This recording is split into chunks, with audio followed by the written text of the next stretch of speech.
ciclo de Krebs.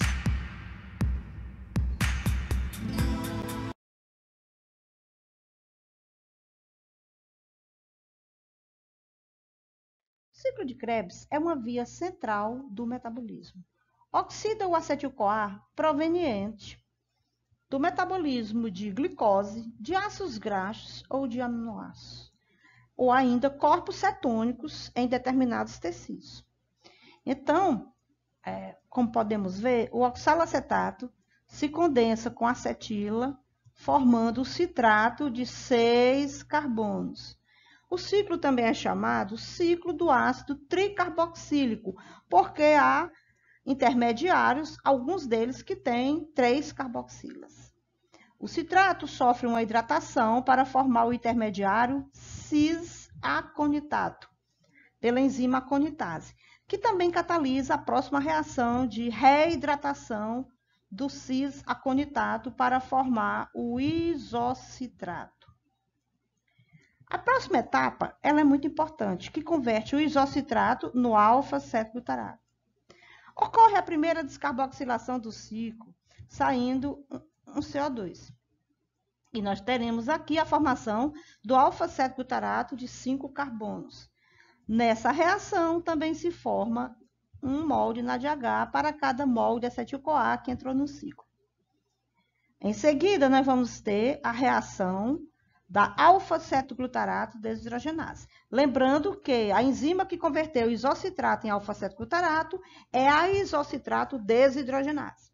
E agora nós vamos ter a conversão do alfa-cetoglutarato no succinil-CoA pelo complexo alfa-cetoglutarato desidrogenase, que se assemelha nos mecanismos de ações desse complexo ao complexo PDH. Em seguida, o succinil-CoA possui uma ligação de alta energia, da CoA ao succinato, né? Então, nós vamos ter a liberação do succinato e a saída da coenzima A. Então, essa ligação do succinil é de alta energia. A energia é suficiente para formar um GTP, que é convertido em um ATP, certo? Para cada mol de acetil-CoA, ou uma volta no ciclo, temos um mol de ATP. O succinato é convertido no fumarato pela redução do FAD. Então, a enzima succinato desidrogenase, que contém FAD e que já faz parte do complexo 2 da cadeia de transporte de elétrons, recebe elétrons do succinato, formando o fumarato. O fumarato sofre uma hidratação pela fumarase, né? E aí nós vamos ter a formação do malato, que é um ácido dicarboxílico, certo? O malato é convertido pela malato desidrogenase no alfa-cetoglutarato. Veja bem, nas duas descarboxilações entre alfa-cetoglutarato e succinil-CoA, que saiu o CO2, né? E na primeira, de isocitrato para alfa-cetoglutarato, nós temos descarboxilações. Nas duas, foram formadas NADH. O último NADH formado é pela malato desidrogenase. Assim, temos 3 moles de NADH formados e 1 mol de FADH2, certo? O ciclo consome 2 moles de água na primeira reação, para formar o citrato, e também na reação catalisada pela fumarase. O ciclo de Krebs é regulado, certo? Então, nós temos aqui os passos regulatórios. A enzima citrato sintase, ela é regulada pelo produto final, o citrato. Quando as concentrações de citrato são elevadas, o citrato inibe a enzima.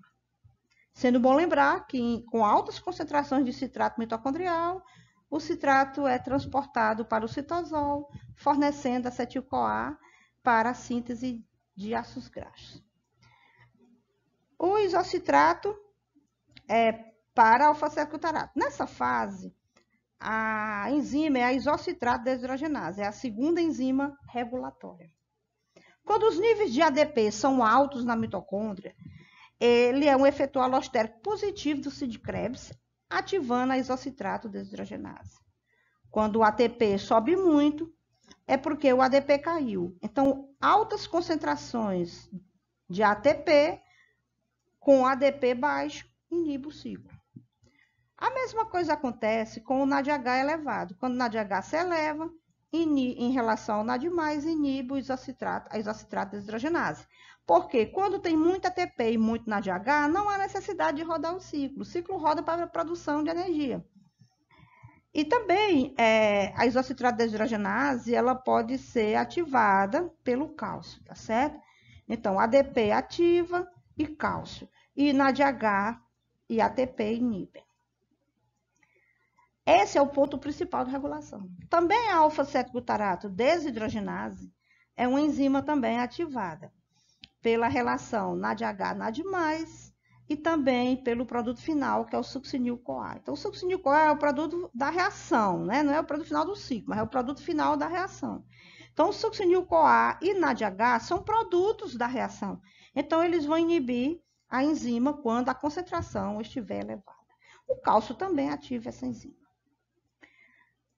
Alguns autores sugerem também que a malato desidrogenase tem uma ação regulatória. Quando o produto dela, o NADH, sobe muito, inibe a enzima. Então, quando a relação NADH-NAD+, é alta, nós temos isocitrato desidrogenase, alfa-7-glutarato desidrogenase e a malato desidrogenase são inibidas. Temos aqui a regulação do CID Krebs pela isocitrato desidrogenase, que é a principal enzima da regulação. Então, nós temos aqui um efetor alostérico positivo, o ADP, certo? Na presença do ADP, a velocidade da reação em baixas concentrações de isocitrato é melhor do que sem o ADP, tá certo? Sem o ADP, é necessário aumentar a concentração do substrato para que se atinja uma velocidade mais alta. O efeito do ADP é visto na figura B. À medida que aumentamos a concentração de ADP numa preparação da isocitrato desidrogenase, a velocidade sem o ADP está muito baixa e na presença do ADP, à medida que ele vai aumentando, 6 vezes a velocidade pode aumentar, certo? Nós temos aqui também o efeito inibitório do NADH. Numa preparação com a isocitrato desidrogenase, à medida que aumentamos a concentração do NADH, a velocidade vai caindo vertiginosamente.